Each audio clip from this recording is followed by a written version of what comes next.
There are a few awards that are more prestigious than a University of Hull honorary degree, but my guest today, Professor Guido Imbens, may be one of the few people who could claim to have a prize that has a little bit more status.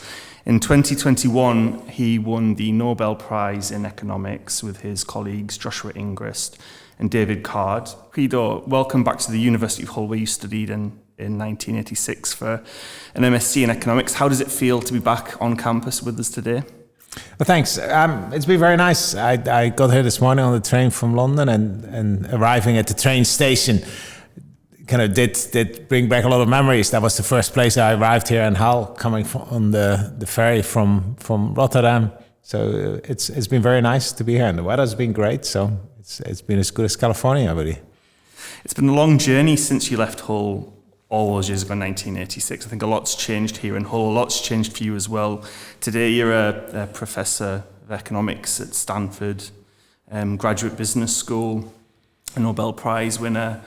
How did it feel on that day? I think, when you discovered that when you learned that you were going to be awarded a Nobel Prize, what was that like? Yeah, that's of course a very strange, very unreal experience. They make the decision around 11 in the morning in Stockholm, and so they call you about 2:15 in the morning, in the night in California, and so I was asleep. I didn't expect this, and so I woke up with that telephone call, and then they give you half an hour. They say, well, we're going to announce this in half an hour, and you're going to get lots of calls. It's going to get very busy, so better get ready. And so you have half an hour to get ready, and you kind of realize that this is going to be a very big change. And so my wife and I woke up the kids. The kids got very excited, and so it was a very special morning, very memorable morning. And how did that compare to the call when you discovered you were going to get an honorary degree from the University of Hull? Wow, so that was very nice. I was actually, again, I have not actually been back here since 1986, and so it's been very nice to come back here. When I got the call, I was very interested in actually doing this and coming back here and seeing what Hull was like now. I thought, you're the first member of our community, the first person who studied at the University of Hull who's gone on to be awarded a Nobel Prize. Hopefully not the last. But I was wondering if we could maybe talk a bit about your research and sort of in layman's terms, a little bit about the research that was recognised with that prize. Yeah, so I'm an econometrician, so by training, starting in Rotterdam and then here in Hull, where I did a master's in econometrics, and so that's all about the study of data, of economic data. And so in particular within econometrics, what I specialize in is trying to figure out methods for drawing causal inferences from observational data. So in economics, we typically can't do experiments. We can't send some people to college and not allow other people to go to college just to kind of figure out what the causal effect is of going to college on labor market outcomes, say on earnings or other things. And so we need to figure out, but we need to still figure out answers to those questions because they're really important for policymakers. Should we encourage people to go to school more? Should we encourage people to save more or make other economic decisions? And so we're trying to draw those causal inferences from observational data. And one of the things that I contributed to, for which David Card, Josh Angrist, and I got the Nobel Prize, was developing methods for doing that in settings where there are what are called natural experiments, where there's some idiosyncrasy in the data that helps us uncover these causal effects, even though we didn't actually do a randomized experiment like we do in medical sciences, which makes it much easier to uncover causal effects. So it's about causal relationships between things, and you can't do an actual experiment, so you've got to sort of... Yeah, we can't do an actual experiment. We would like to do that. Again, in the educational example, or in another, we obviously can't randomly assign people to go to college. And in another example, I was interested in the effect of unearned income, or the effect of a universal basic income. And there it would obviously be incredibly expensive to do an experiment where you would give some people a guaranteed basic income for many years and others not, just to compare them and to see what the effect was. So in that case, we looked around kind of for data that would help us learn about the effect of a universal basic income, and we ended up collecting data from people who won the lottery, kind of which is almost like randomly being assigned to get large sums of money, and so we could learn what the causal effect was of something very much like a universal basic income without actually doing an experiment.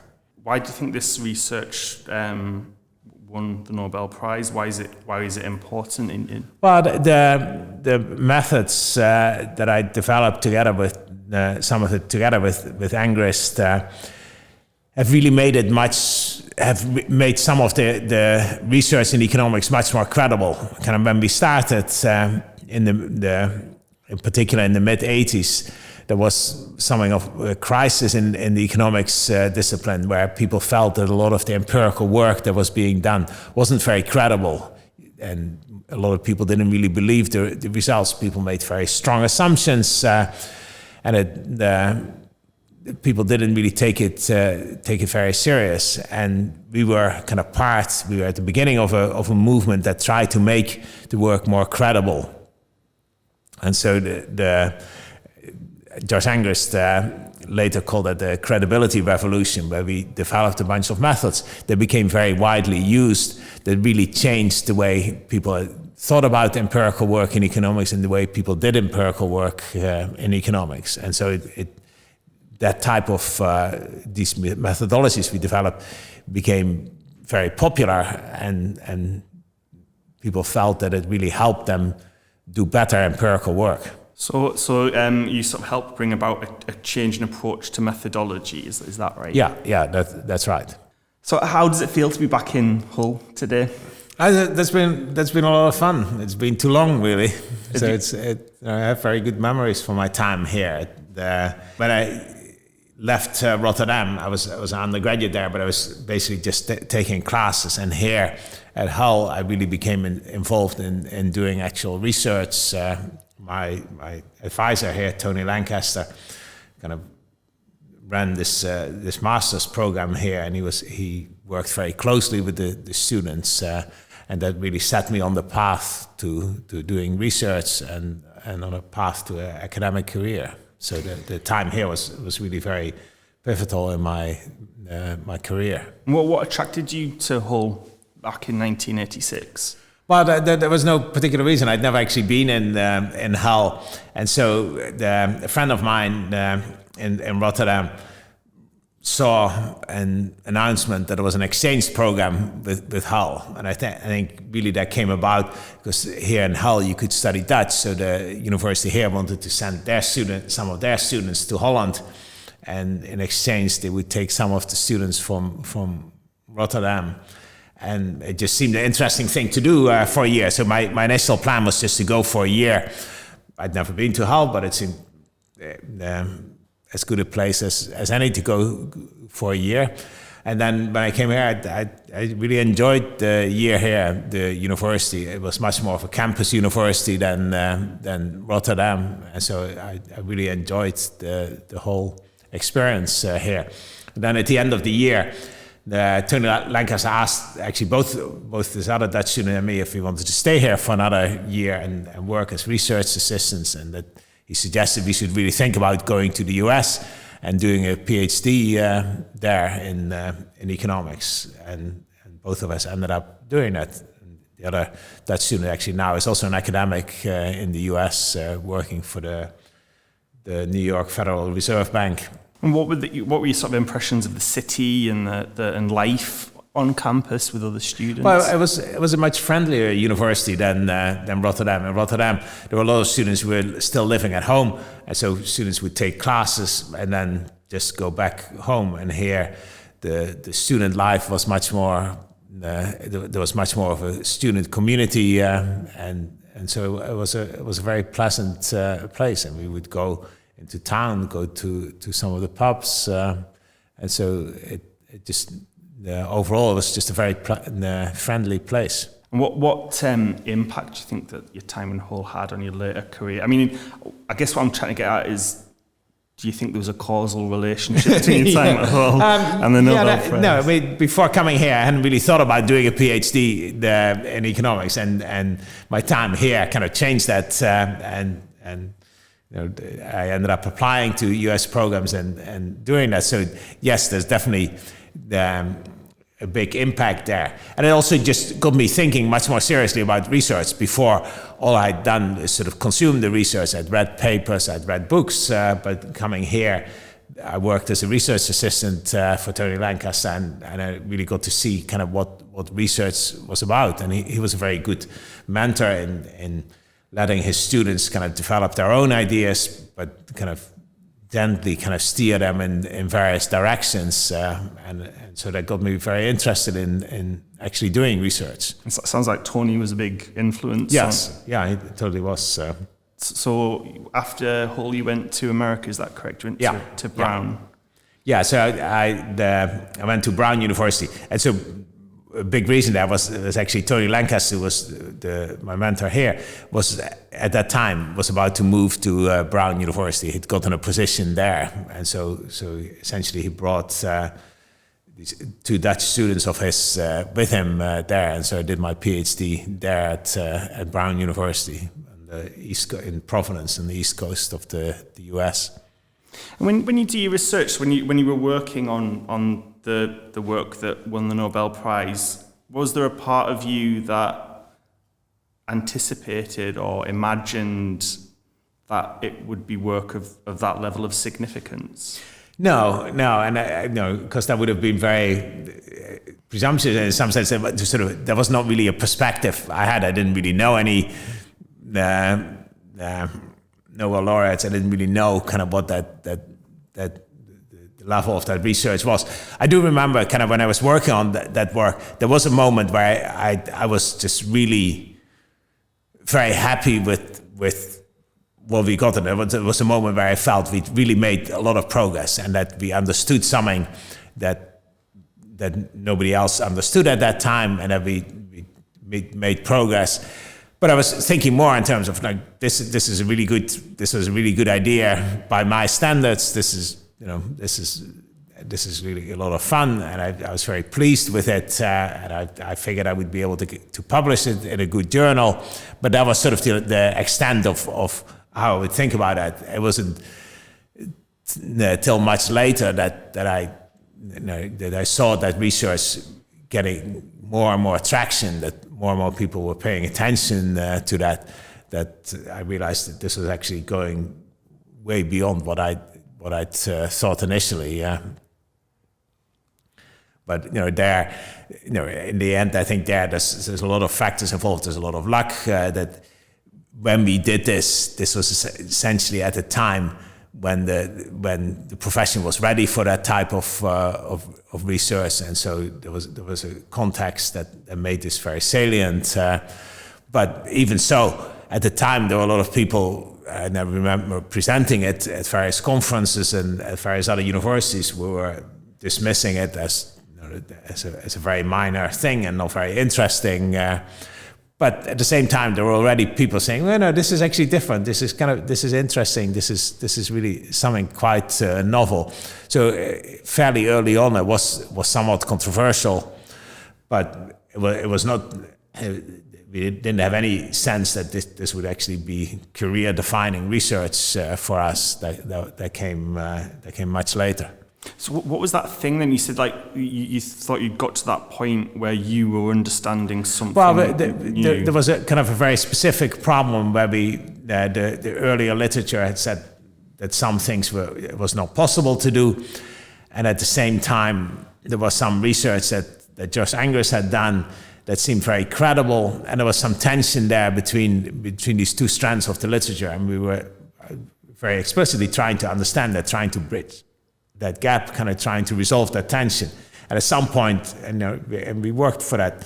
We worked on that for quite a while, and not really making much progress. And then there was a particular point in time when we realized we resolved a particular part of that, and that was really the big thing that was missing. And we felt, yes, now actually we understand this, and that now this all fits together. This makes sense, and there was a sense in which that result was a very elegant insight that made us feel like we really understood a problem now that we hadn't understood before, and that was very much the thing that was highlighted in the press releases and the announcement for the Nobel Prize. That it was that insight that was a big part of the prize. I think in that announcement, and also when we were talking about the traction it gained with other researchers, so your research has had an impact on the way that other people research. What is that impact, do you think, and what will that affect going forward? Well, it means that people will think about the way they do their research in terms of the methods we've developed. Essentially, it provided a framework for thinking about a big class of problems, and people found that in the end useful, and there were kind of competing ways of thinking about these problems, but people felt that the particular framework we developed, what is called this local average treatment effect, was a very helpful way for interpreting the results they were getting in their empirical work. And so it became very popular as a way of discussing a lot of empirical work in economics. So local average treatment effect. Local average treatment effect. Is that the concept that we tied to? That's the term we gave to that particular concept. And so essentially, it was these were settings where we couldn't do randomized experiments. If we could do a randomized experiment, we would be able to estimate the average effects of say a drug or an intervention for the whole population. But we couldn't do that in these settings where we didn't actually randomize the intervention we were interested in. But there was something related to that we randomized an instrument, what we call an instrument, and that allowed us to get an average effect, not for everybody, but for a subpopulation. And we could characterize that in a way that made that an interesting object. And currently, so you're working a lot with tech companies, is that right? Yeah, so from that perspective, kind of now being at Stanford, it's very interesting because there we're surrounded by these tech companies, and it's actually quite remarkable where I live. I ride my bike to the headquarters of Facebook, of Apple, of Google, and all these the companies kind of are around there. So. And those companies have kind of started doing a lot of data science, and they've started doing a lot of experiments. Google does experiments all the time, kind of trying to fine-tune their search algorithm. Facebook kind of does experiments all the time, trying to figure out what people are interested in seeing. And so they use a lot of the methods that I've developed, and I'm also helping kind of develop new methods for doing experiments in a way that is of great interest to these companies. So there's a lot of synergies there from working with all these tech companies. What sort of questions are they asking that your research and your ideas are helping to solve? Well, so one of the interesting things is that they're doing experiments in much more complex experiments than where experiments were traditionally done. Kind of in the 1920s, people like Fisher here in England would do experiments in agricultural settings. And so it would essentially be putting fertilizer A on some pieces of some plots of land and fertilizer B on some other plots of land, and then waiting till the end of the season to see what was growing better. But nowadays, a lot of these companies are doing experiments in settings where you have multiple populations of interacting agents, maybe buyers and sellers, or for Airbnb, you have properties, rental properties and customers, or for Uber, you have drivers and riders. And so if you do experiments there, whatever you do to some group is going to affect everybody else, because there's equilibrium effects, and there's the type of things we study in economics, and you need to take this into account to make sense of the results you get from the experiments. So there, kind of data science and economics come together in a very interesting way. That's of great interest, kind of both to the academics. A lot of my colleagues at the business school are working on these problems, but it's also of great interest to these tech companies. Kind of we're doing these things in practice. I guess they've got like so much data, just they've accumulated so much data. Do you have like, does that quantity of data also help inform or? Yeah, that makes some of the things easier, but it's in the end often not the quantity of the data, but the quality that you need. You can have lots of data, and that helps build very good predictive models, but it doesn't necessarily help with the causal effects that we're interested in. There, you kind of still need to separate, to tease out the correlation from the causation from the correlations you see. So to move on to something maybe a bit more light-hearted, tomorrow you're going to be stood in front of the next generation of University of Hull graduates. How does it feel to have the opportunity to speak to them? Well, I mean, it's a lot of fun. When I was an undergraduate in Rotterdam, before I came here to Hull, I remember going to a lecture by Jan Timbergen, who was the first. One of the first Nobel laureates in economics, and so he was a very well-known person in Holland. And I remember sitting there at the back of the room and just being very impressed. And the idea that now I can kind of play sort of a similar role in trying to help inspire the students at other places is just it's very gratifying, very interesting. I've been back to my old high school as well, and kind of talking to the students there and kind of showing them that there's actually lots of things possible. You need to work hard, you need to get lucky, but the possibilities are endless in the end. And so I really enjoy kind of talking to the students about sort of how fortunate I've been and sort of how my career has gone. Kind of showing that this all started here. And are there any sort of like words of inspiration you really want to impart to them when you have the opportunity to speak to them tomorrow? Yeah, I mean, there's lots of things. Actually, what I enjoy most is kind of having them ask me questions and kind of think what they want to hear. Because it's a little tricky to kind of just tell them, give them advice and tell them what to do, because none of these things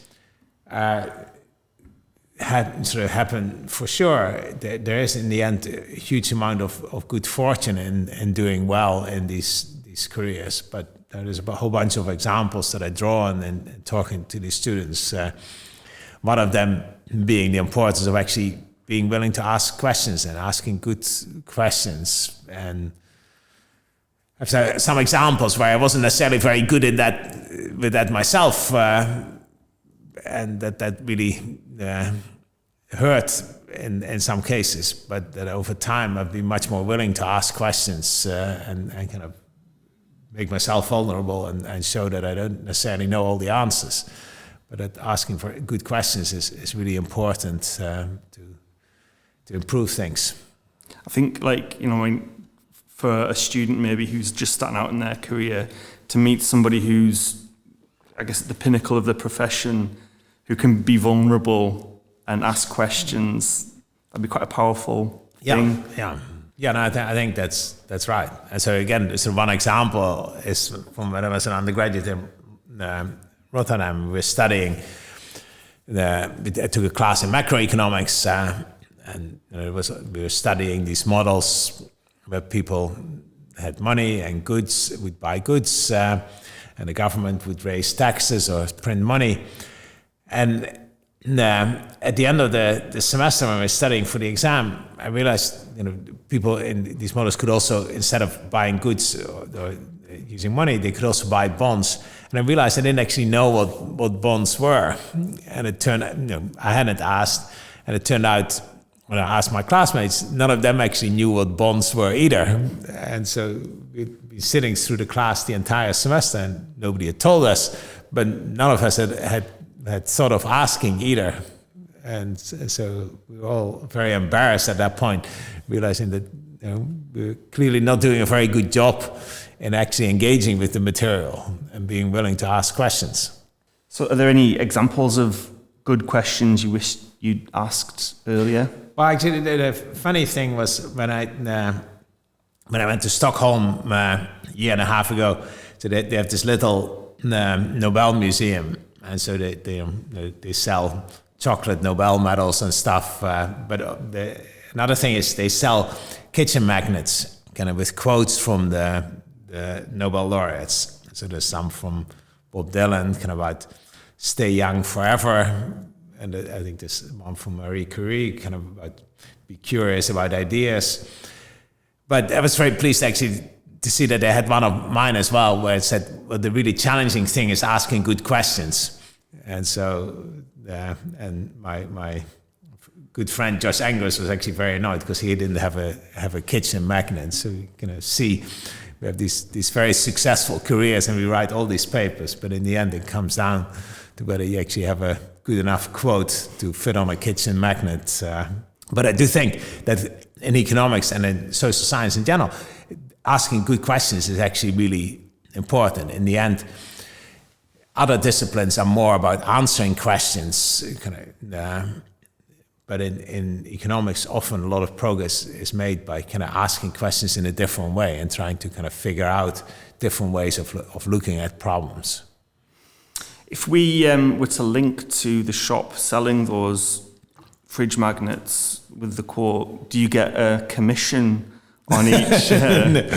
No, I don't. Not unfortunately not. I did buy pretty much all the whole stock of kitchen magnets they had there to give out as presents to my friends. But unfortunately I don't get any commission there. I saw online that one of the streets outside of your school had been changed to your name. Yes. Are there any other sort of like strange or sort of unusual things that have happened as a result of getting a Nobel Prize? The other thing is in the Ministry of Education in the Netherlands, in the building there, they have busts of all the Dutch Nobel laureates. And so they made one of me as well. But the funny thing is because they all happen at different times. They're different artists doing them, and so they're all in different styles. And so some are sort of very Greek and Roman looking, and some are cartoonish. And there's actually one that was a 3D printed one. But so that was a very interesting experience to actually have to sit for that and have them make the head. What did yours look like? Is yours realistic? But no, it's a little bit more artistic. It's not quite kind of the Greek Roman style. It was a very interesting artist. She had never actually made a bronze head. What she normally does is make heads of clay, kind of very small, about kind of hand size, and she would just go on the street and meet people on the street and ask if they want to sit for 10 minutes, and so she makes them in about 10 minutes normally.